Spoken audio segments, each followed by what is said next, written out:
لیژنەی باڵای بە دوواداچوونی راپۆرتە نێودەوڵەتیەکان لە حکوومەتی هەرێمی کوردستان وەڵامی راپۆرتی دەستەی سربەخۆی مافی مرۆڤ لە هەرێم دەداتەوە.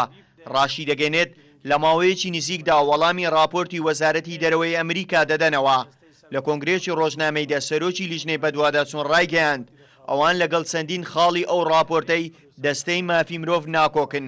بەنسبەت ئەم راپۆرتە ئێمە نە ڕەت دەکەینەوە و نە هەمووی قبول دەکەین و نە هەمووش ڕەفز دەکەین.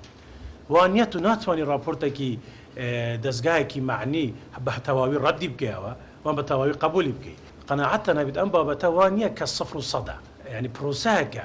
بارودۆخی زیندانیان لە هەرێمی کوردستان و ئەشکەنجەدانیان زۆرترین ڕەخنەی ڕێکخراوە نێودەوڵەتی و ناوخۆییەکانە لە هەرێمی کوردستان.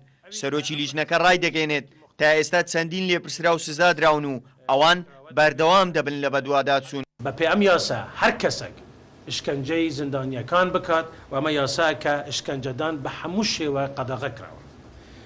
ئێمە بۆ ئەم مەبەستە بۆ ئەوەی بسەلمینین چەندین ناو و چەندین پلەپایە لەسەر ئاستی پۆلیس و دەمو دەستگاکانی ئەمنیمان بە دەستەی سەربەخۆی مافی مرۆڤ داوە.